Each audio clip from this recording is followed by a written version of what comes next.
Want to go ahead and get started, Bill? Let's do it. All right. Thanks for joining this Quorum webinar. If you've joined our web series before, you're very familiar with my partner in crime on the call, Gabriel Gamble. Today, we're going to lead a conversation through the CrowdStrike outage. First, kind of talking off just what happened to the incident. I'm sure everyone is aware of the incident, but just kind of going through some of the gory details. And then we'll start to offer some recommendation on how you can help prevent similar outages in the future. And if you are experiencing outage in the future as well, what's the best way to respond? Like I'd mentioned, if you have any specific questions or something comes up during the webinar, please use the chat in the Q&A section, and we'll do our best to answer all those questions before the end of the call. So what happened? I'm sure if everybody, unless you were under a rock, you probably heard about or experienced firsthand the outage that started occurring on July 19th, and what might have been the largest IT outage in history. It occurred because of a faulty or bad release from the CrowdStrike, specifically their Falcon software, which triggered a Windows crash. Only a few hours later after the crash, CrowdStrike identified the issue and released an update of the corrected version. So we'll discuss, why they're lingering issues. And actually, Gabe had an interesting note that just a few months previous, CrowdStrike actually made the same mistake, but it was related to, what was it, Debian and Linux. Yeah, Linux servers. So it kind of, I guess, went unnoticed, but it highlights that there is a critical issue with the way that their QA process is set up. for sure. For sure.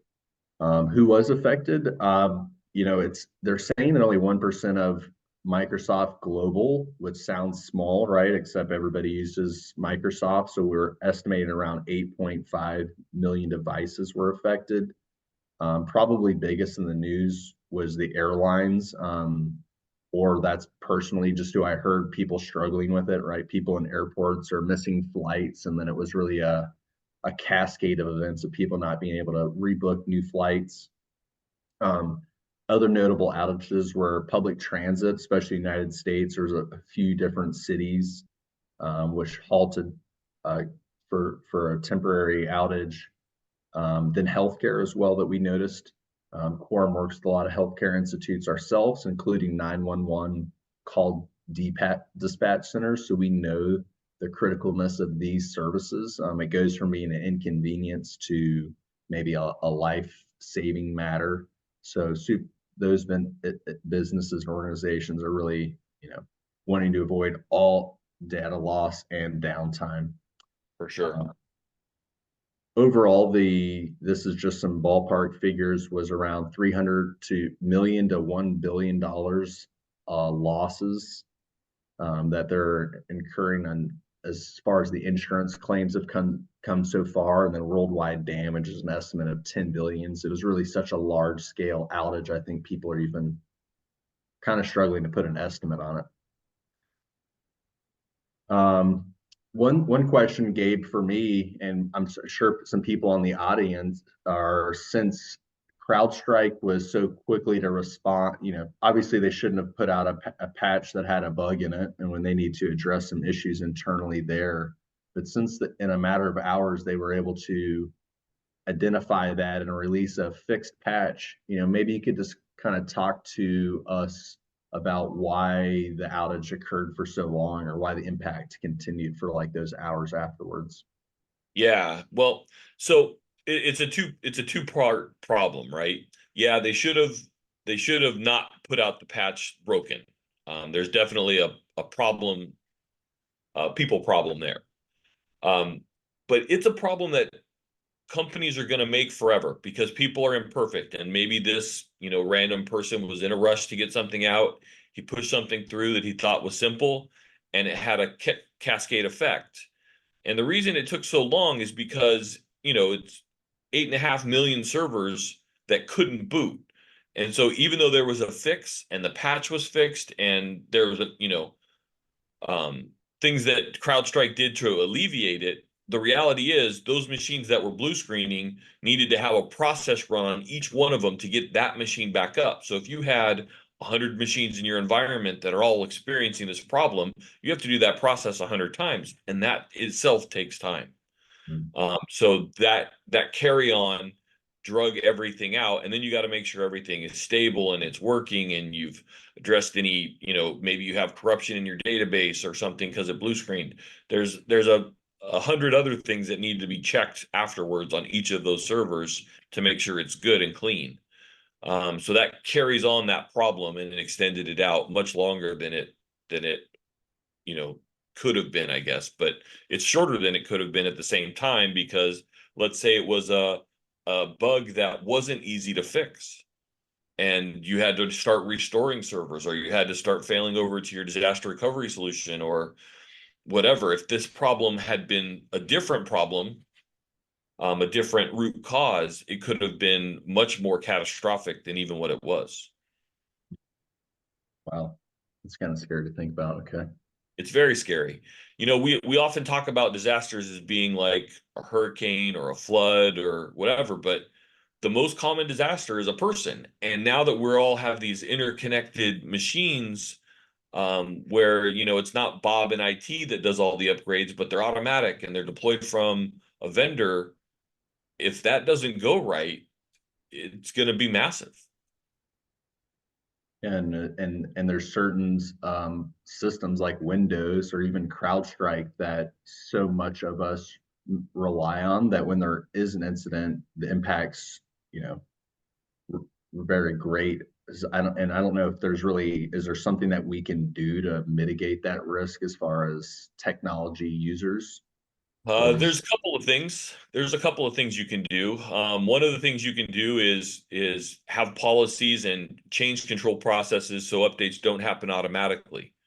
But in that, you have a built-in risk too, right? These are security updates designed to help stop ransomware or hackers getting in your network or that kind of thing. And so by taking that risk, you're leaving yourself open to whatever that vulnerability is for that much longer.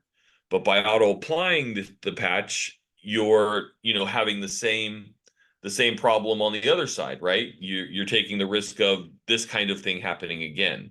So yeah, there are things you can do, but the best thing you can do is really either have a staged deployment process. So maybe you have 5% of your servers that are getting auto updates, but the rest go the next day, just to make sure that there's not a problem. Or maybe you have a scenario where you have a change control process and you mitigate your risk. But in all of these ways, companies have to accept the reality that even if you're following all your best practices, you're doing everything on your side correctly, to mitigate risk and do that stuff, not testing or not having a disaster recovery solution that you can fail to, is probably the biggest risk you're taking in that scenario. Because this isn't a hurricane, but it's very real. I mean, we just saw it. One guy made a mistake that took down 8 million machines. That's huge. And so not having a disaster recovery plan, um, and thinking that you're bulletproof because you're following your policies and procedures is probably not the wisest choice for most companies. yeah, so what I heard was that, completely preventing outages is almost impossible. It's like trying to prevent a hurricane from happening, right? There are certain things out there that have the potential to take us offline. And in this instance, we have a choice where we can decide we want to have automatic updates because we don't want to be vulnerable for securities. But then Right? our on the other side of that is us risking an outage. We're now relying on our vendors to do their due diligence and quality assurance to make sure that the update itself is not going to cause an outage. But in either case, you're kind of, as an organization, you have to decide which risk you're more willing to take. But in either case, it's not going to be a 0% chance that there's an outage. That's correct. And in both scenarios, these are unpreventable.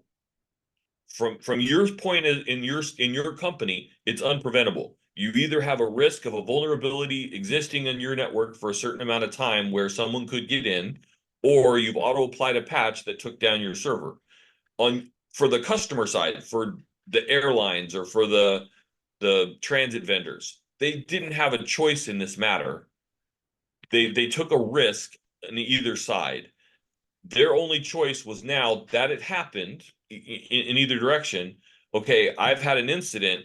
Now I have to say, okay, what is my recovery strategy? What is the time it's going to take in whichever path I take? Hey, wait for the upgrade, fix my production server, fail over to my disaster recovery solution.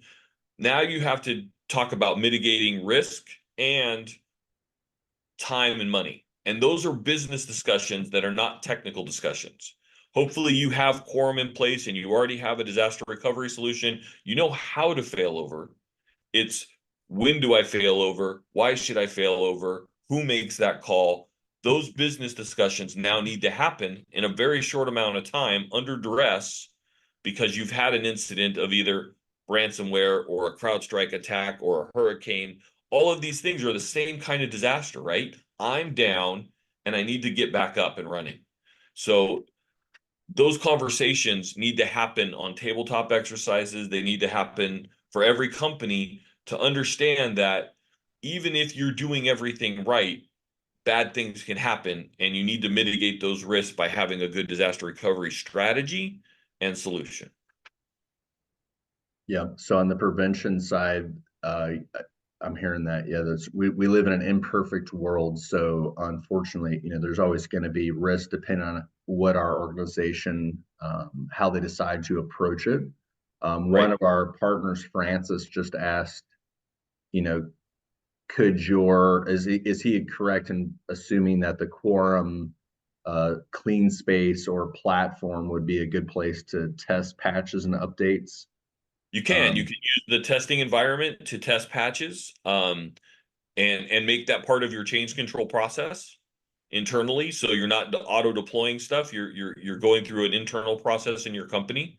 But usually the caveat to a change control process, which is what you would use the clean room for to test these patches, is you have a delay between when the patch is released and when you okay it for deployment. And that delay leaves you vulnerable to whatever that patch is patching. Yeah, So you need to mitigate your risk on that side as well. So by all means, use change controls, use our clean room to test your patches and do all of those type of things to ensure that it's not going to have a negative impact in your environment. mhm, Absolutely. One of the number one selling features of the Quorum is because of our change control or our clean room environment. But that doesn't solve the problem. It just moves the problem. sure. So if that's how your organization has decided to control updates, then Quorum does give you a platform to test it, but it goes back to this weighing of having control versus having immediate updates. So that's all Exactly. been on the prevention side, and basically what we're saying is that their choices have to be made, and making risk a complete absolute zero is kind of impossible. So I think It where we have just about. where we have more insight, or how Quorum can help with this, is really how to respond to an incident like this. So if something were to happen and we can't mitigate all the risk, and Gabe, you already touched this on a little bit, but what are some things that people can do with Quorum so that they're not down for so long? So Quorum's instant recovery capability, you could have brought those servers back up to an earlier snapshot before you had the patch applied and continued on with your business. Hopefully, you're in a solution where you can do that. Quorum can do that on their appliances, both locally and in the cloud. So that's the easiest way we could see to do it. Um, in this case, because the patch came out so fast and because many people made the business decision to push the stuff back into production and take that outage, that's the other option they could take. But Quorum definitely has the ability to bring all of those servers up on the appliances and recover that way. Yep. So not just having a good backup solution, but also having a place to recover those machines is sometimes where we see people falling down where they have really good backups, but no real place to recover it to if their production machines are what's impacted. The biggest hurdle you face is the indecision. So the IT guy's going, okay, I can do this or I can do this, and they'll work it up the chain and it'll go to their manager and their director and it'll get to the CEO's plate. And the CEO won't know what decision is going to be best for the company. How's it going to get me back up faster? Or is it going to solve my problem this way, that way, or whatever? And that lack of decision ends up to be, the paralysis that delays things even longer. And so practicing those decisions makes it a much better process for a company doing those tabletop exercises. And then you can go to the IT guy and go, okay, pull quorum, let's go, bam, and we just bring you back up. That's the process.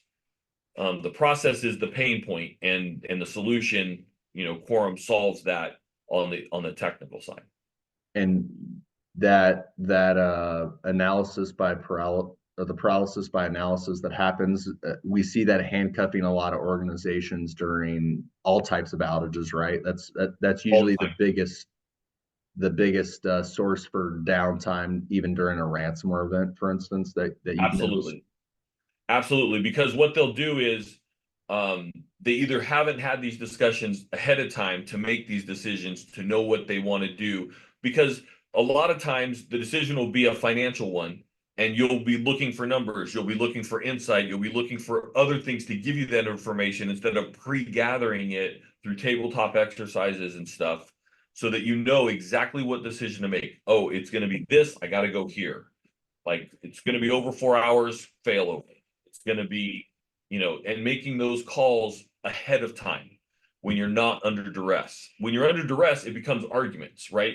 Different departments are arguing with each other. We need this. No, we need to wait. We need to do this. And it's chaos. And you need to mitigate the chaos by practicing. And so that's what these type of environments should be doing.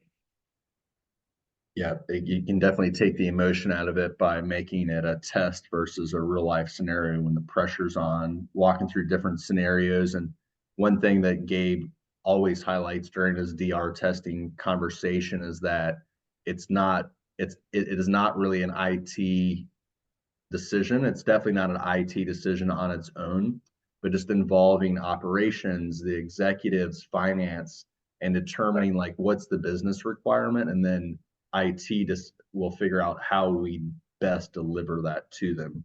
But a lot of these choices, like you're saying, it kind of come from the top down, and then we build an IT policy around it to best support what the business organization needs. Exactly. And too often it's left to whoever's in charge of IT to figure all that out. And they don't give the guidance from the business side until they're under duress. It's, oh, that's an IT problem, we're not going to worry about that. Well, it's not. It's a company problem, and if the company's not helping IT to solve it, then it's their fault as much as it is, the director of IT or whatever. So everyone that was impacted during as a result of this, we're kind of hearing that CrowdStrike did make a boo-boo, and it's not their first time. Correct. But as far as preventing as far as preventing outside forces from affecting us, sometimes that's unpreventable. We talked about the tough decisions IT has to make versus automatic secure updates versus testing those and deploying later. Right. So what I guess when we look at here, just the amount of time that systems were down, is that something that having a really good system, a recovery system like Quorum, could have helped mitigate and get people back up online faster? Yeah. I mean, Quorum recovers in the time it takes to boot. It's making that call and realizing that even though I have a fix, that fix is going to take me possibly weeks in some of these customers' cases to deploy everywhere, get everything tested, make sure all the data is valid and accurate before I can go forward. and Quorum would have been able to bring up the old snapshot and gone forward. So yeah, there are ways and things that absolutely Quorum could have solved for them.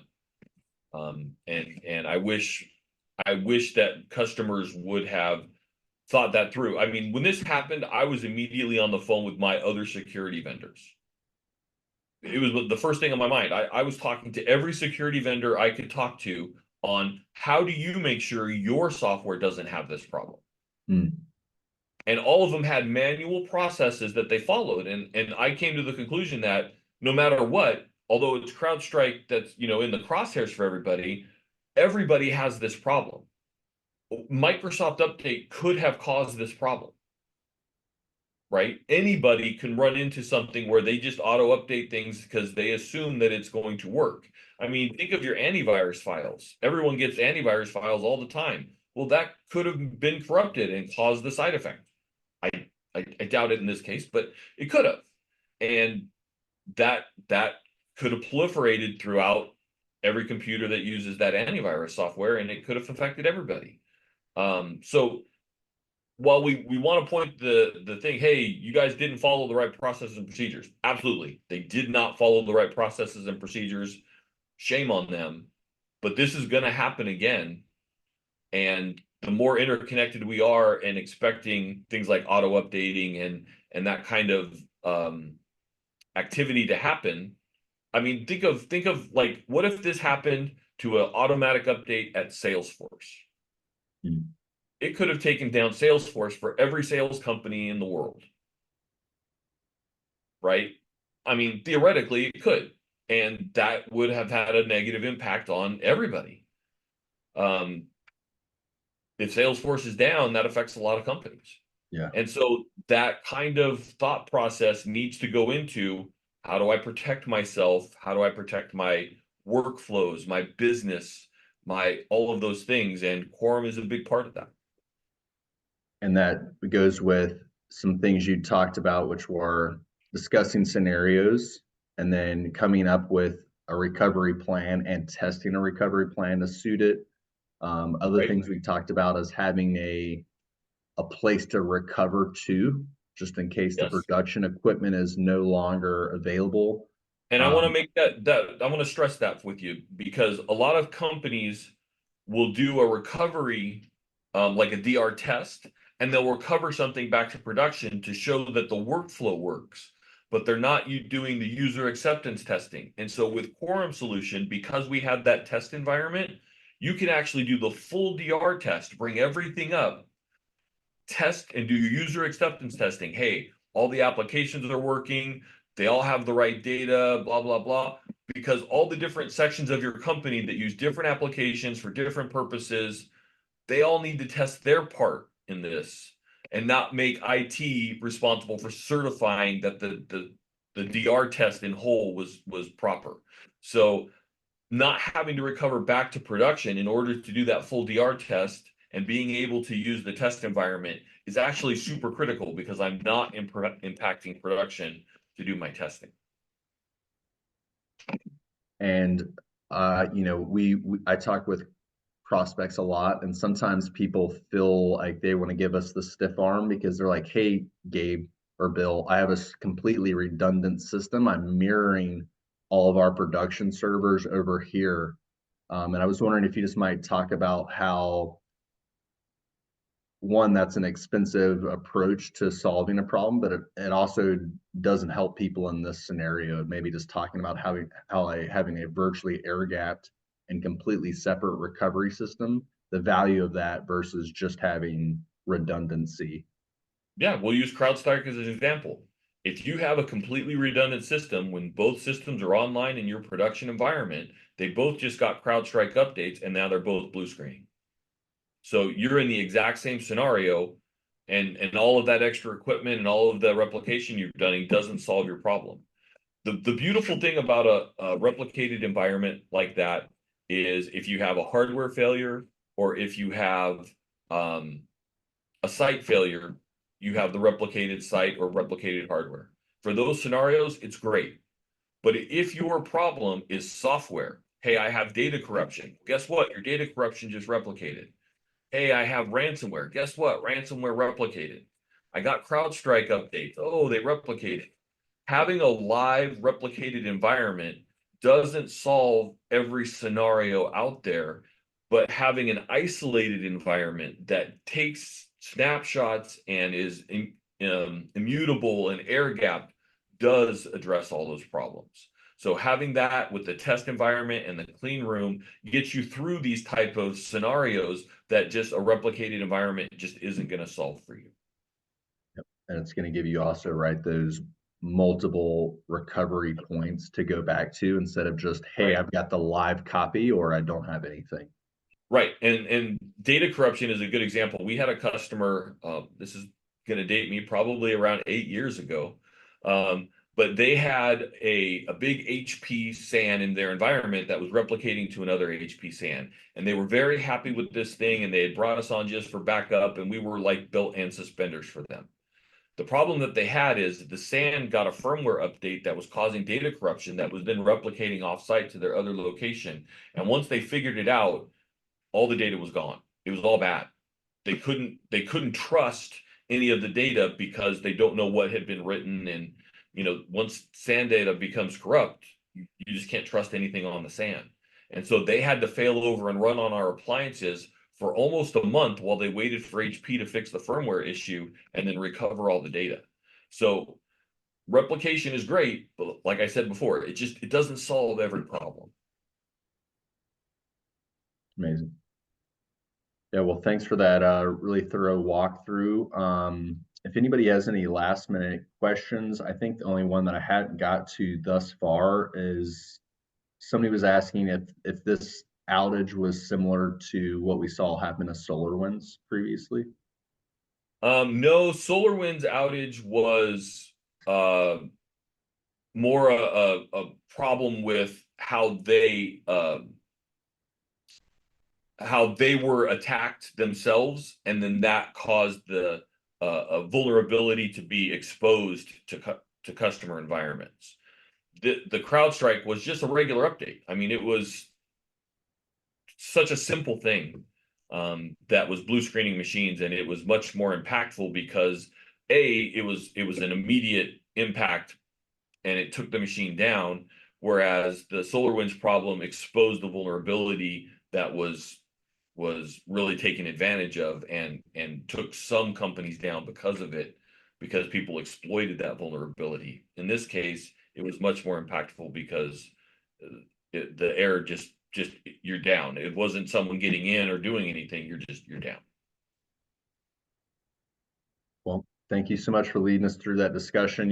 Kind of just to summarize, is that we live in an imperfect world, and even when you are doing everything you're supposed to with inside your organization, outside forces like a hurricane or like a bad patch from one of our vendors can wreck our plans, right? So we can plan a pretty picnic, but you can't predict the weather. So completely preventing outages might be impossible, but what you can do is set yourself up for successful recovery, which will mitigate downtime and also mitigate data loss. And And so, risk. It mitigates risk. Yeah. If you are interested in learning more about Quorum, how we make sure our backups are secured, how our system is completely air gapped, it's completely different from your production environment every way, including the storage, the hardware it sits on, passwords completely separated. And a lot of that goes back to this value of having it completely not being redundant, so that if issues occur in one, we don't necessarily have them in our backup plan as well. If you're interested in learning more of ways of how to make sure that you can recover from any type of outage, be sure to let us know. Of course, as a courtesy follow-up, we're going to reach out to everyone who attended as a thank you. So that'd be a great time to engage in a call to learn more if so interested. Thanks so much, Gabriel, for leading us through the insightful conversation, and everyone who joined today. I hope you have a great rest of your week. Take care, everybody. Bye-bye.